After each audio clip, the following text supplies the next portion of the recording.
Halo sahabat Sisi, apa kabar? Ketemu lagi dengan saya Nuri dari childrencafe.com. Sahabat Sisi, terima kasih sudah bergabung di online talk show Children Cafe. Kali ini kita akan bareng-bareng belajar tentang pola atau sistem pendidikan di negara lain, yaitu di negara Belanda. Nah, untuk itu kami sudah mengundang seorang sahabat yang memang tinggal di sana, dan sudah cukup lama ya, nanti kita bisa tanya langsung udah berapa lama sih di Belanda, sehingga sudah cukup memahami tentang sistem pendidikan di sana. Dan kebetulan pada saat di Indonesia pun beliau profesinya sebagai guru atau pendidik. Ya, jadi pas ya, jadi cocok banget. Langsung saja saya perkenalkan ada sahabat saya, Meiko Lambo Monteiro. Hai Meiko. Halo, selamat pagi. Selamat siang di sana ya. Selamat siang di sini, selamat pagi di sana, dan kita aja selamat malam Iya. untuk yang sedang mendengarkan di belahan dunia lain ya. Iya, betul. Meiko sehat? Goedemorgen, sehat. Nuri juga sehat? Sehat, alhamdulillah. Terima kasih ya udah mau sharing nih ke kita. Sebenarnya udah lama banget pengen ngajak ngobrol tentang pola pendidikan di Belanda gitu. Karena kalau saya lihat kan pasti beda sekali dengan Indonesia ya. Kita kan selama ini cuma lewat sosmed ya, Mei ya, bersilaturahmi atau berkomunikasinya gitu. Saya juga sering lihat foto-foto yang Meiko posting gitu tentang anak-anak juga seperti apa, dan pasti bikin kita ingin tahu seperti apa sih pola pendidikan di sana. Bukan untuk maksud membandingkan mana yang lebih baik atau yang lebih buruk gitu ya dibandingkan dengan Indonesia, tapi lebih ke mau memahami seperti apa dan apa sih yang bisa kita pelajari gitu dari pola atau sistem pendidikan di Belanda yang bagus untuk diterapkan sebenarnya di sini.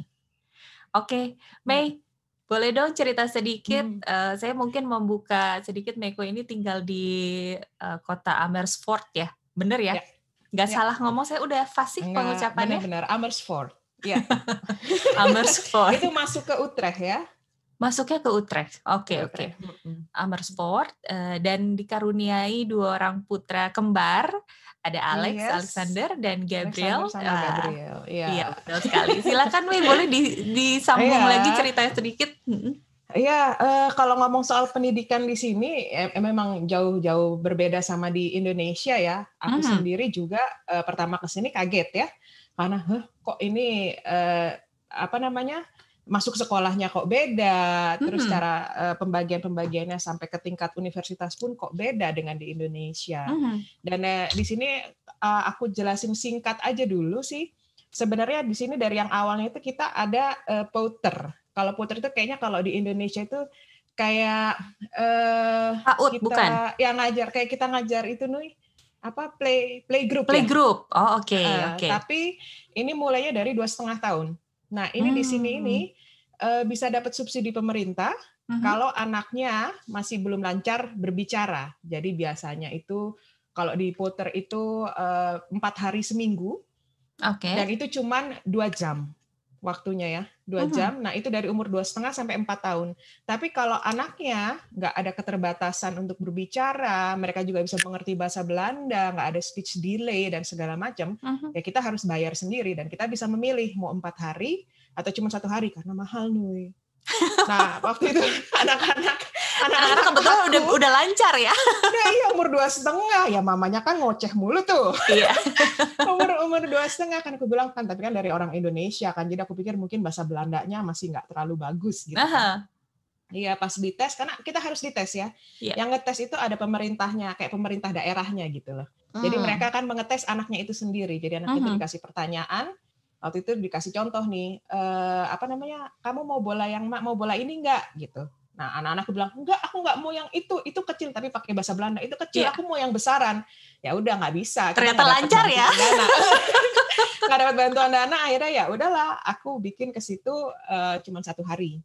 Nah, itu Pouter 2,5 sampai 4 tahun. Nah, setelah 4 tahun, mereka masuk basis school. Basis school itu SD istilahnya. Itu dari grup 1 sampai grup 6. Jadi dari umur 4 sampai umur 12 tahun. Ini yang anak-anakku sekarang di basis school. Nah, basis school ini di sini tuh ada 4 nih. Jadi ada Catholic school, terus ada Protestant school, terus ada juga open bar school. Jadi ini yang bebas. Jadi nggak ada ajaran untuk agama atau apa. Terus yang satunya lagi juga ada lagi jenis open bar juga bebas. Tapi sebenarnya tiga jenis itu 3 di sini. jenis berarti. Nah, aku masukin anak-anakku di Catholic School. Jadi basis-basisnya itu masih ada ya, kalau misalnya kita mau ngomongin soal tata krama atau apa ya, dari ajaran agamanya itu. Ada pelajaran agamanya juga gitu khusus misalnya. Tapi nggak ada pelajaran agama di sini, Nui. Mereka juga tidak diwajibkan untuk berdoa. Kalau yang di Katolik ya nggak diwajibkan untuk berdoa setiap pagi, nggak. Tapi misalnya acara-acara keagamaan kayak Natal, terus Saint Martin yang nggak diperingati di basis school yang lain atau di basis school yang Protestan, kita Katolik memperingati. Gitu. Jadi ada yang segala macam yang berhubungan dengan keagamaan itu kita peringati. Nah, itu basis school. Nah, ini yang menarik lagi setelah dari basis school, ini ada 3 pilihan nih. Oh, langsung ya? Jadi SMP-nya langsung penjurusan ya? Ya. Jadi nanti ini makanya ini basis school-nya anak-anak ini harus diarahkan setelah grup 8, ini mereka harus diarahkan mau kemana. Kalau mereka larinya mau ke universitas, nah ini mereka harus memilihnya VWO. Nah, VWO ini setara dengan universitas. Nanti setelah lulus dari VWO, ini 6 tahun kira-kira ya. 6 tahun, ini kamu bisa masuk ke atas ke WO. Nanti aku jelasin kepanjangannya itu apa. Boleh. WO itu universitas. Nah, universitas itu bisa ya 4 sampai 5 tahun. Nah, kalau mereka misalnya enggak, aku nggak mau ke universitas. Nah, universitas ini sebenarnya itu untuk yang sebenarnya kayak gini. Di universitas itu kamu mempelajari sains tentang segala hal gitu nih. Jadi kalau misalnya kamu menjadi psikologi, itu bukan di universitas belajarnya, tapi psikologi di universitas itu kamu dipelajari gimana caranya kita kayak meresearch untuk menjadi psikologi. Apa-apa aja yang psikologi butuhkan. Kayak gitu. Iya. Jadi sementara belum istilahnya lebih banyak yang dipelajari gitu. Iya. Oke, baik. Terus kalau misalnya IT, kamu bisa sih IT belajar bukan di universitas. Tapi kalau di universitas kamu menjadi IT, jadi yang di universitas itu yang kamu pelajari tentang IT itu research semuanya. Gimana untuk membuat teknologi terbaru. Kalau kamu mau jadi programming, kamu nggak perlu ke universitas. Bukan harus sekolah lagi ya. Kalau di kita kan ada misalnya S1-nya lebih banyak teorinya begitu. Nanti kalau misalnya kamu mau berprofesi menjadi psikolog, anggaplah psikolog, ingin berprofesi menjadi psikolog, setelah selesai S1, kamu lanjut lagi, sekolah lagi S2 baru bisa jadi psikolog. Nah, gitu. Kalau di sini S2-nya itu di sini itu termasuk level universitas. Jadi kamu sudah diajarkan, kalau kamu memang mau jadi psikolog dan kamu mau mendalami suatu bidang, ya kamu harus ambil dari awal dari VWO. Kamu udah tahu kamu mau ambil kemana. Gitu. Oke. Nah, ini pilihan ya yang pertama kalau kamu ke universitas. Tapi kalau misalnya, karena di sini yang aku suka, kita tidak memaksa anak-anak untuk ke universitas. Kita melihat mereka sukanya di mana. Jadi walaupun misalnya anak-anak kita kayak ini anak-anakku ya, mereka puji Tuhan, termasuk anak-anak yang pinter lah lumayan dari mamanya ya. Percaya. Termasuk anak-anak yang memang cepat menyerap pelajaran, dan selalu mendapatkan pelajaran ekstra dari sekolahnya ya. Tapi aku tetap tanya mereka maunya apa? Sejauh ini mereka bilang, "Mama, aku mau jadi IT." Terus udah gitu, aku mau karena papanya kan di IT ya. Aku mau jadi penyanyi, kalau nggak aku mau jadi gamer, aku mau bikin game terbaik. Terus kayak gitu, sekarang mereka lagi suka mainan bangun-bangun roket. Curveball space, sama kayak si Isa. Jadi mereka bangun roket, gagal atau enggak, terus bangun lagi. Nah, terus mereka bilang, "Mama, aku mau bangun roket aja deh." Terus aku bilang, "Kenapa? Kamu nggak mau jadi astronot?" "Enggak, aku mau bangun roket karena aku mau bangun sesuatu yang aman, roket yang aman buat para astronot." Nah, aku bilang, kalau kamu mau bangun roket, kamu harus masuk universitas nih. Kalau kamu mau jadi penyanyi, kamu nggak harus universitas. Ke anak Jadi umur 9 tahun sudah dijelaskan ya? Oke. Ya, karena mereka mau bertanya ya, karena mereka mau gitu. Nah, jadi di sini tuh kita nggak memaksa. Aku pun jadi terbuka, aku nggak memaksa anakku masuk ke universitas, enggak. Aku mau menginikan mereka ya mana yang mereka suka. Mana passion-nya mereka gitu, karena kita tidak membutuhkan 100 juta saintis, kita tidak membutuhkan 100 juta penyanyi, Jadi Ya, kita membutuhkan ya apa yang mereka mau, jadi bikin hidup berwarna kan gitu. betul, Nah, betul. yang kedua nih Nuy, Yang kedua? setelah kalau nggak mau milih universitas, misalnya anak-anaknya nggak aku nggak mau terlalu panjang karena kan lama ya studinya Ya. kalau mau ke universitas. Aku Mhm. masuk ke HAVO aja gitu. HAVO itu juga tengah-tengah. Jadi itu kalau yang di HAVO itu sekitar 5 tahun belajarnya. Itu Oke. nanti jenjangnya setelah HAVO kamu ke HBO 3 sampai 4 tahun. Nah, yang di HAVO ini yang aku bilang, kamu misalnya mau jadi akuntan. Akuntan kamu ambilnya di HAVO ini. Terus kayak gitu misalnya kamu mau aku mau jadi guru. Mhm. Kamu ambilnya di HAVO ini. Mhm. Gitu. Terus misalnya aku mau jadi sama, kalau misalnya kamu jadi psikolog, hanya psikolog aja, kamu bisa di HAVO ini. Tapi kalau kamu mau lebih detail lagi, lebih mau mempelajari lagi, oke, psikolog ini untuk seorang psikolog kan kita juga harus belajar kan hal-hal Betul. baru. Nah, Iya. kamu harus ke VWO karena kamu meneliti, meresearch apa aja nih yang terbaru dari psikolog, apa aja nih yang bisa di ini seperti itu. Oke, Nah, kebayang, ada kebayang. lagi kalau misalnya, tapi ini sebenarnya ya dari HBO, misalnya kamu dari HAVO, terus tiba-tiba kamu mau, aku ternyata mampu nih, aku mau naik nih ke atas, nggak apa-apa, bisa. Dari universitas pun, dari VWO pun, kalau misalnya kamu belajar nih, ada anak belajar 1 tahun, tapi ternyata berat buat mereka, karena mereka juga harus, di situ tuh mereka juga harus belajar bahasa Latin, ada Hmm. berapa bahasa lagi yang harus dipelajari gitu ya. Kalau Ya. menurut mereka berat, mereka bisa turun. Ya udahlah, aku mau ke HAVO aja daripada nggak nyampe-nyampe. Itu nggak apa-apa. Dan itu bukan suatu hal yang memalukan di sini, Iya, enggak. betul, betul. Enggak, Karena di bukan hal kita yang memang malah di kita cuman kalau ada nggak naik satu kelas, satu arah, iya, heeh, cuman naik ya, aja kan, naik kelas. ya, ya, Turun kelas itu sesuatu nggak yang bisa. heeh, tidak bisa. Dan yang ketiganya lagi, ini kalau enggak, aku nggak mau studi. HAVO pun lama, 5 tahun. Dan udah gitu juga berat. Aku nggak mau jadi apa namanya? Misalnya jadi suster, aku nggak mau. Aku nggak mau jadi guru. Aku nggak mau ini pas segala macam. Kamu bisa masuk VMBO. VMBO itu lebih keterampilan yang membutuhkan tangan. Jadi kayak Mhm. seperti aku nih, bisa sister, tukang make up, terus udah gitu di sini juga tukang bangunan, tukang Oke. betulin pipa ledeng. Jangan salah loh, tukang Hmm. bangunan di sini mahal loh dibayarnya, Nui. Oh, karena Tukang pipa sekolah dulu ledeng itu itu kan? mahal. Karena Iya, harus sekolah dulu iya. itu. Dan mereka dibayar per jam, Nui. Oh, Makanya di sini oke. kadang-kadang orang-orang kalau misalnya mau benerin taman belakang atau mau ganti jendela, benerin Ya. jendela, Ya. nabung dulu. Karena bayar tukang mahal, kalau enggak mereka ngelakuin sendiri. Iya, Jadi iya, iya. semua yang aku suka di sini, kalau Mhm. kita di Indonesia, sorry to say, kita bilang tukang, kayak rendahan, gampang kita bisa bayar. Nih, Mhm. di sini kita harus mikir, dan semua dari hal terkecil, mau tukang masak, itu Ya. tukang masak juga sekolah, koki. Mau tukang yang taman, Ya. apalagi itu Hmm. juga harus belajar. Itu dibayarnya mahal. Tukang Oke. bikin meja kursi, Nuy, Mhm, mhm. itu juga sama dibayar. Jadi sekecil apapun di sini yang aku suka, kita Wardiren tuh apa ya? Kita hargai. Oke. Iya, iya, iya. Kita hargai. Iya, Mei, Sekecil betul. apapun itu kita hargai. Iya, Makanya itu iya. dari itu aku bilang ke anak-anak, pekerjaan apapun di sini, semuanya kamu dihargai. Mau kamu bekerja dengan tangan, mau kamu bekerja dengan otak. Di Mhm, mana mhm. kekuatan kamu? Kekuatan kamu Iya, iya. tangan atau otak? Kalau kekuatan kamu di otak, ya itu dihargai.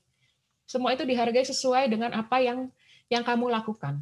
Iya, iya. Gitu. Jadi kebayang nggak ada profesi yang dianggap remeh ya di sana ya, nggak ada profesi Ya, yang ece-ece ya? Karena nggak semua ada. harus dipelajari, istilahnya Ya, harus ada semacam sertifikat atau ijazah untuk pembuktian bahwa dia memang sudah menguasai itu gitu ya. mm, Oke, oke. begitu. Dan Wow. di sini juga anak-anak boleh bekerja, tapi semua dibatasi, Nui. Jadi Hmm. kayak misalnya anak kecil pun boleh bekerja, misalnya jadi model, itu boleh. Tapi cuman dikasih, aku harus baca peraturan, karena waktu itu anak-anak kan pernah sempet ya iklan ya. Tapi harus nggak boleh photoshootnya atau iklannya nggak boleh mengganggu jam sekolah. Itu tidak boleh. Iya, iya. Kalau sampai mengganggu jam sekolah, pas jam sekolah ada photoshoot, itu tidak bisa. Itu udah Oke, strict dari bahkan sini ya. bahkan itu diatur ya Ya, itu oleh diatur. pemerintah ya? Oke oke. Dan udah gitu diatur juga, misalnya mereka dalam waktu 1 minggu atau sebulan cuman 1 minggu gitu misalnya, cuman boleh bekerja 1 jam atau 2 jam. Dari umur sekian, misalnya dari umur 3 tahun sampai umur 5 tahun cuman boleh berapa jam. Kalau misalnya untuk iklan atau apa segala macam. Dan honornya pun ditentukan, Wi. Dan mereka pun Oh. membayar pajak. Iya iya Membayar iya. pajak juga, gitu. Anak-anakku bayar pajak kemarin itu iklannya, ya begitu. Nah, Keren sama ya. nanti udah tambah besar pun begitu. Jadi tambah besar waktunya bisa bertambah. Nah, kalau mereka mau kerja di supermarket, itu mulai biasanya dari umur 13 tahun, 14 tahun gitu udah mulai boleh kerja di supermarket. Misalnya untuk naruh-naruh barang. Itu banyak sekali di sini anak-anak yang kerja begitu karena disarankan dari awal ya kamu harus kalau kamu mau Merasakan sesuatu, ya, kamu harus bekerja. Dari bagaimana kecil pun di mencari rumah, uang. iya, dari kecil pun di rumah aku sudah ajarkan, ya udah kamu, aku mau nabung, aku mau beli misalnya game baru. Ya udah, uang kamu ada berapa? Kalau nggak ada, ya udah kamu harus lakukan tas. Misalnya Isya lagi bersihin taman belakang. Ayo siapa yang bisa bantuin? Dapat 1 euro. Wah, Ya. langsung bantuin. Kayak gitu. Jadi mereka diajarkan untuk begitu gitu. Iya, Nah, iya. dan kerja Harus. juga pun dan tapi kalau kerja di supermarket, kalau umurnya belum 18, mereka tidak boleh menyentuh alkohol. Jadi untuk naruh-naruh yang bir atau wine atau apa nggak boleh. Di atas Dan mereka nggak 18 boleh baru pegang boleh ya? kasir. Dan mereka nggak boleh pegang kasir. Dan itu waktunya pun ditentukan. Dan usia ya, Nui. Semakin kamu tua, bayaran kamu semakin mahal. Oke. Jadi Ya, bukan jadi makanya berdasarkan pengalaman nih, tapi usia. pengalaman juga, tapi usia lebih dilihat. Jadi makanya kalau kamu lihat misalnya yang kerja di supermarket banyak anak-anak muda, karena mereka biayanya lebih murah. Iya, iya. Bayarannya lebih murah daripada orang yang berusia 30. Apalagi orang yang usianya sudah 50 ke atas. Itu lebih mahal lagi. Elderly Tapi di lebih sini mahal. kamu diwajibkan untuk mempekerjakan mereka juga gitu. Jadi kalau misalnya di supermarket harus ada mix, nggak semuanya harus anak-anak muda. Karena kamu harus memberikan kesempatan yang sama dengan semua umur sebelum mereka pensiun. Gitu. Iya, iya, iya.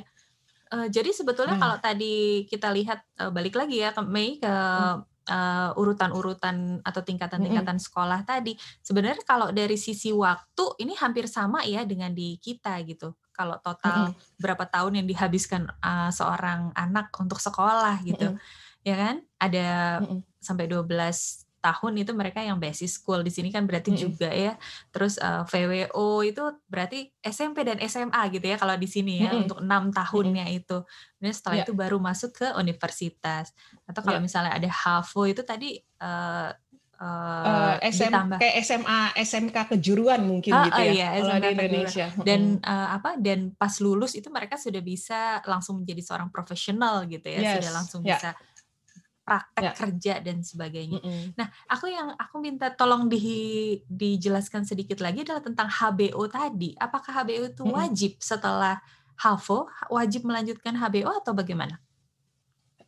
Ya seharusnya iya ya. Tapi ya itu tergantung lagi kondisi mereka karena HAVO ini kan sampai 18 tahun aja istilahnya ya. Usianya kan ini cuma sampai 17-18 tahun. Ya istilahnya sampai SMA.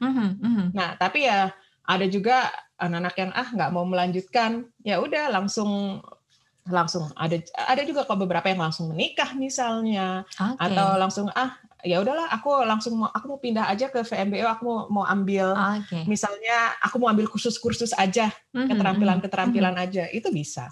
Tapi kalau tidak melanjutkan HBO berarti konsekuensinya mereka tidak bisa praktek menjadi profesional itu tadi. Nggak bisa. Jadi ya kalau misalnya kamu persisten aku tetap mau jadi psikolog, ya kamu tetap harus sekolah karena ijazah itu akan diperlukan. Gitu. Nggak mungkin kalau kamu misalnya cuma HAVO terus aku menjadi psikolog, ya nggak bisa. Ijazah kamu kan ijazah cuma SMA gitu ya, nggak bisa lah gitu. Kamu berdiri untuk menjadi itu. Gitu. Dan sebenarnya sih kalau lulus semua, saya benar sih sama kayak di Indonesia ya, kalau universitas aja ya paling nggak umur 22, 23 kamu juga udah lulus universitas di sini. Gitu. Jadi ya tergantung pilihannya. Kalau dokter kan ya mungkin lebih lama ya studinya. Terus kalau pengacara juga mungkin lebih lama studinya. Jadi ya tergantung bidang studi. Tapi ya kira-kira 23, 24 ya sudah. Biasanya kalau kamu strict, kamu bener, ya udah lulus gitu. Betul. Karena memang kalau Gitu. secara umum gitu ya, perkembangan manusia kan Mm-mm. di usia 25-an ke atas atau 23 ke atas memang sedang masanya untuk mereka kerja, kemudian menikah dan sebagainya. Jadi memang waktu untuk pendidikan pun biasanya di situ tuh Yeah. sudah maksimal gitu ya. Kecuali kalau mereka mau melanjutkan lagi ya itu pilihan masing-masing. Wah, Iya, keren banget, betul. Mei. Keren banget di sana. Betul. Terus kalau misalnya AG, Alexander sama Gabriel sendiri, sekarang kan berarti udah kelas Grup berapa nih? 6. Grup Kelas 6 6 itu ya? kelas 4. Basis school-nya mereka di kelas 4. Sorry. Di Indonesia itu kelas 4. Oh, Mereka di Indonesia 9 kelas tahun. 4. Di sini di Belanda kelas 6 grup 6. ya? Grup 6. Oh, nyebutnya grup. Grupnya. Kelas. Kita sebutnya grup. Jadi di sana nggak pakai kelas ya? Enggak. Kita pakainya grup 1, grup 2, grup 3 gitu. Mau dong cerita sedikit gitu. atau share, Mei, tentang contoh-contoh kalau di sekolah tuh seperti apa sih untuk basis sendiri gitu, untuk elementary school. Bedanya apa dengan zaman kita dulu di sekolah SD atau anak sekarang? Kalau di sini sih, ya kalau kita sistemnya kan kalau di Indonesia dulu kan kita tradisional ya, semua harus mendengarkan ke guru. Duduk pun begitu ya. Nah kalau di sini diajarkan tuh ya mereka sudah bergrup. Dan setiap semester, setiap itu kan mereka ada 4 semester ya. Ada 4 semester. Jadi per semester 3 bulan dalam 1 tahun. Ada 4 term ya? 4 term. Nah, setiap term itu grupnya akan diacak lagi. Misalnya satu kelas itu maksimal hanya boleh 30 orang. Itu paling maksimal. Nggak boleh lebih dari segitu. Nah, kelasnya anak-anak sih 20 orang ya. Jadi dibagi 4. Satu grup itu 4 orang. Nah, nanti setiap 3 bulan diacak lagi dengan 4 orang. Nah, di situ mereka diajarkan untuk kerjasama, Nui.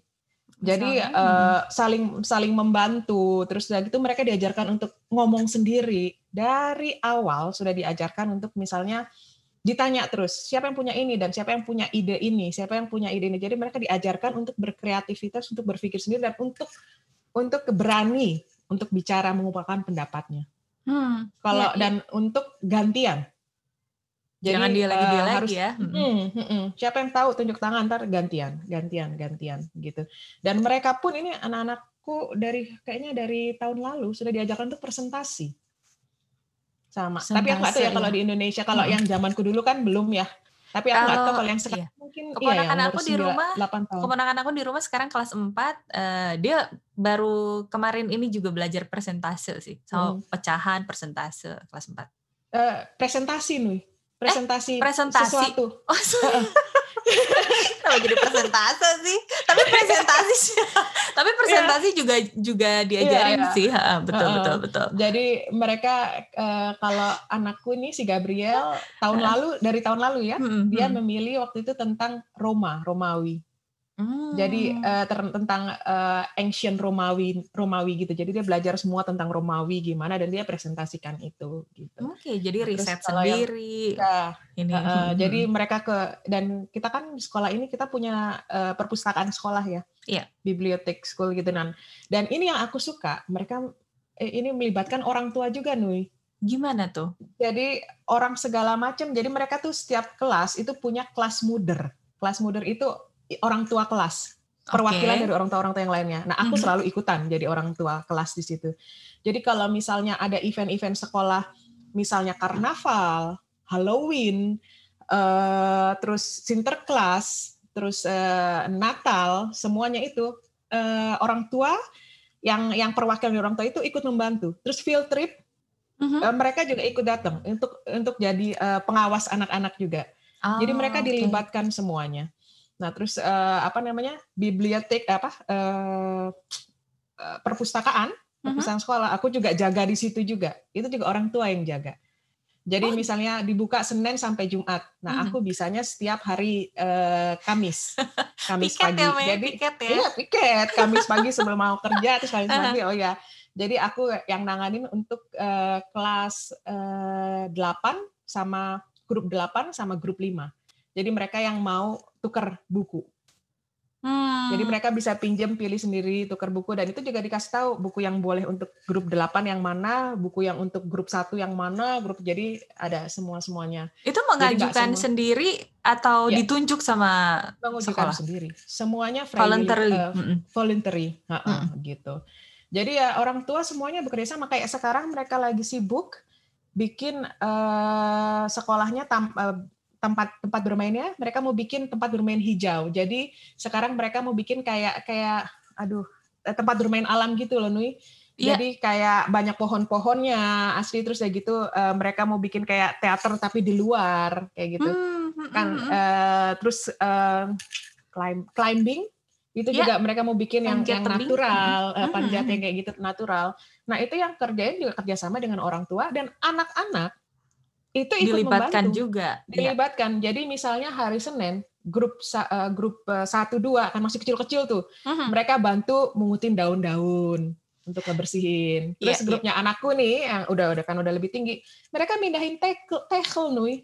Iya iya. Jadi mereka harus bawa sarung tangan dan Ah. celana yang memang harus bisa kotor ya. Jadi Iya. mereka pindahin sendiri, kerjasama itu Mmm. semuanya. Nah Aduh dari kalau situ di kalau sini menurutku, Mei, kalau di sini, heeh, aduh jangan jangan, nih, ah. itu makanya mungkin di situ tuh mereka juga diajarkan untuk, oh iya ya, kamu yang kembali lagi pendidikan yang kayak tukang kebun apa segala macam. Oh iya ya, untuk itu pun kamu harus belajar. Ini juga interesan dan mereka pun dibayar. Jadi itu mereka diajarkan untuk hal sekecil apapun kamu Iya. membantu dan hal sekecil apapun Mhm itu dihargai. mhm. Dan ini juga hal sekecil apapun kamu kerjasama karena ini kayak tempat bermain ini adalah punya kita semua. Kita harus membangun itu bersama. Nah, Kita iya harus itu menjaga dia. itu bersama Itu dia gitu. ya. Dan itu yang aku suka ya. Itu yang mungkin yang kita pelajari kalau di Indonesia itu PPKN, gotong royong, tolong menolong. Tapi itu Mmm. pelajaran dalam Buku. prosesnya Iya. enggak. Mhm. Tidak hanya di buku, dalam prakteknya enggak. Sedangkan ini kita nggak ada di buku, nggak diajarkan mereka, tapi langsung dipraktekkan. Oke Gitu. oke oke. Iya iya Kayak betul, gitu. saya sempat nanya ya sama Meiko, di sana ada nggak Mhm, sih pelajaran semacam PPKN, budi pekerti mhm, gitu. Ternyata heeh, tidak ada, maksudnya dalam mhm, kurikulum tidak ada mata pelajaran semacam itu gitu, tapi langsung memang dipraktekkan dalam, keseharian mhm, anak-anak juga di sekolah ya. mhm. Wah, kayaknya yang seperti ini Dan lebih tertanam ya, Mei, ya? ya, ya, dan ini kalau ngomong juga soal anak-anak ini, eee, yang diajarkan mereka mereka juga ini diajarkan untuk sebenarnya sama dengan sistem waktu kita ngajar itu ya, Nui. Mmm, Mereka juga diajarkan untuk problem solving. Dan karena aku kan juga dulu basisnya ngajar, aku udah tahu problem solving gimana dari rumah, aku iya. juga udah ajarin dari awal Ah gitu. hah. Jadi gather information, terus kayak gitu tanya kenapa, terus siapa yang punya punya Ide, solution. solusi, siapa yang punya ide. Setuju Mhm nggak dengan ide itu? mhm. Nah, kalau misalnya mereka tidak bisa memutuskan itu, di sekolah itu mereka punya mediator. Yang mediator Oke. itu adalah teman-teman yang ditunjuk. Jadi di setiap di sekolahnya mereka ada 5 mediator itu mulai dari grup 5 ya. Mhm. Dari mulai grup 6 sampai grup 8. Jadi Oke. kalau mereka main di luar istirahat pasti ada salah satu mediator di situ. Jadi Mhm. kalau misalnya ada masalah dan ada anak-anak itu tidak bisa menyelesaikan masalah, mereka akan memanggil mediator itu.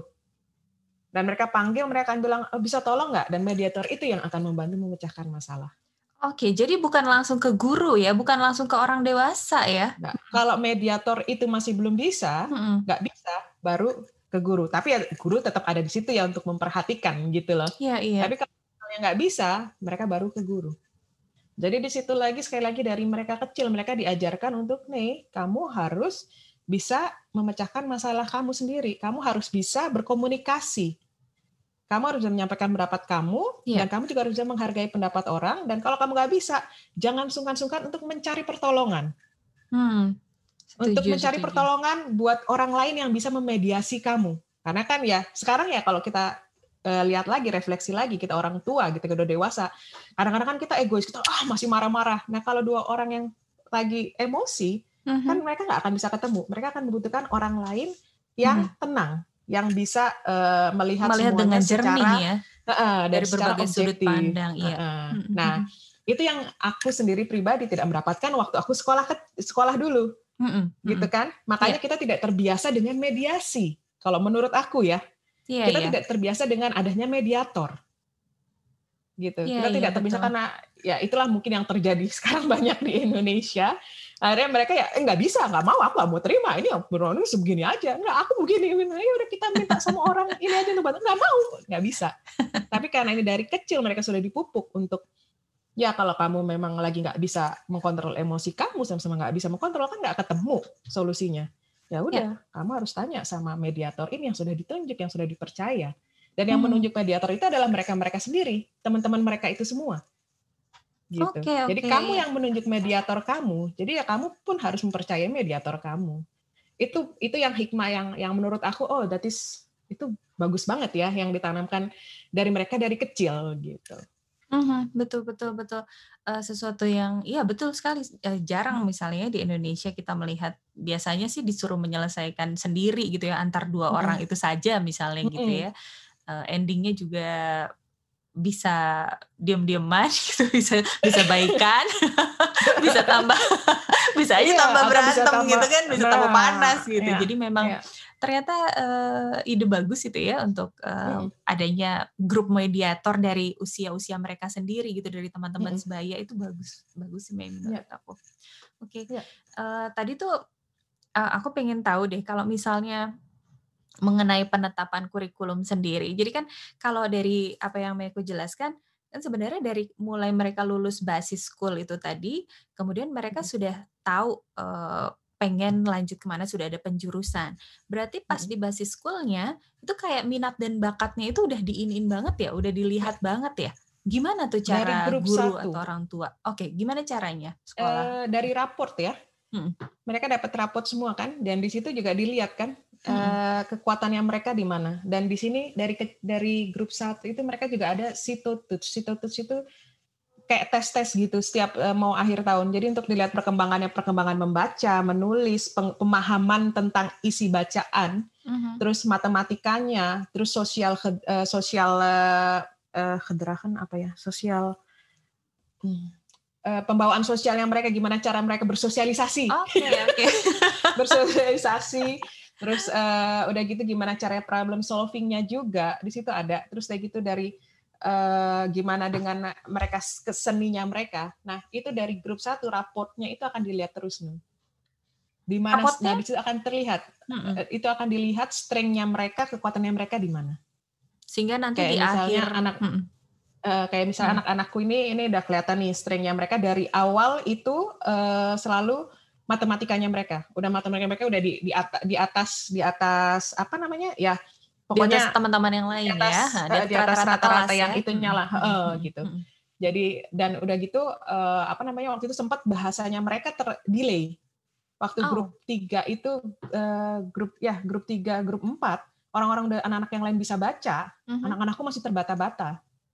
Aku waktu Oh, itu kan sempet deg-degan, anakku nggak bisa baca, ah tapi gurunya yang aku selalu bilang, "Nih, jangan jangan khawatir, itu memang fasenya fasenya begitu." Mungkin mereka nggak tertarik dan mungkin kalian di rumah sering baca nggak? Ya jujur aku nggak pernah baca buku.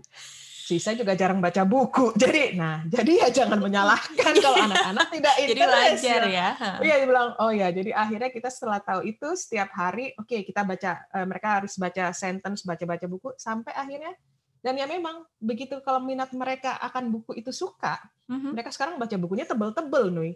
Kayak Leven van der Leeuwen, kehidupan di Indonesia juga ada bukunya, kehidupan, Oh, di Leven van der Leeuwen itu apa ya, kehidupan, si yang selalu kalah gitu loh, terus ada gitu, pokoknya bukunya yang tebel-tebel lah gitu ya. mhm. Nah begitu mereka tahu bukunya itu suka, itu buku yang setebel itu, langsung tuh dalam waktu 2 hari selesai nih. Jadi Wow. dan itu langsung pas mereka di grup mulai ke grup yang selanjutnya, yang tadinya mereka nilainya di bawah itu, benar-benar di bawah, minus Mhm. ya, karena mereka masih belum interest, nggak mau disuruh baca, masih terbata-bata, nggak mau gitu. Begitu selesai vakansi, selesai liburan, musim panas, mereka baca terus. Begitu masuk sekolah, gurunya juga kaget, "Wah, ini mereka langsung naik nih." Iya, akhirnya mereka tertarik juga Perkembangannya setelah gue pesat. paksain juga sih. Baca, baca, Biar nggak gitu. deg-degan mulu ya emaknya Tapi ya. ya yang aku suka juga Heeh. satu lagi, Mhm. mereka itu tidak memaksa nih. Mmm. "Ini gimana nih nilainya jelek nih, gimana nih?" Nggak digituin, "Kamu harus push," enggak, tapi nggak apa-apa, kasih waktu dan mungkin dilihat mereka sukanya buku yang apa. Terus oh ya, yang ini nih satu nih dia sukanya yang science fiction gitu. Kamu Oke. cari bukunya yang science fiction. Terus yang satu, wah ini dia sukanya bukunya yang lucu-lucu gitu. Ya kamu cari yang buku yang lucu-lucu gitu. Mungkin itu akan menarik mereka. Nah itu jadi nggak dipaksa dan aku kan waktu itu kan merasakan gila di Indonesia anak umur 5 tahun aja udah bisa baca, anak gue masih belum bisa baca, gimana nih kan gitu kan? Iya, Bener kan? suka kayak gitu. Anak gue umur 6 tahun 7 tahun masih terbata-bata bacanya, gimana nih kan, malu gitu kan? Iya. Tapi ya ternyata nih nggak semua anak Setiap pace-nya anak fasenya beda-beda. Iya, betul. Nah, Kecepatannya ini juga beda-beda. dilihat nih ya, anak-anakku walaupun nih misalnya anak-anakku matematikanya bagus nih, dan matematikanya bagus dan mereka sebenarnya kalau mau masuk ke universitas bisa nih. Tapi kembali lagi, nanti di grup 8 mereka akan ditanya, kamu mau nggak?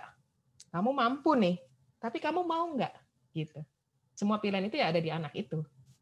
Jangan sampai walaupun mereka mampu, tapi mereka nggak mau sebenarnya. Ya akhirnya ya mereka juga studinya juga ngejalanin juga nggak puas kan. Dan aku selalu bilang sama mereka, kamu nggak harus bagus di semua hal. Tapi kamu cukup bagus di satu hal, kamu cukup kuat di satu atau dua hal. Tapi hal itu yang kamu suka. Jangan kamu bagus tapi kamu tidak suka. Aku selalu tanamin begitu. Jadi kalau misalnya mereka bilang, iya mama, aku nulisnya nilainya aku nggak terlalu bagus nulisnya gitu. Ya nggak apa-apa. Di sini juga pakai komputer kok, ya udah nggak harus gitu, benar kan?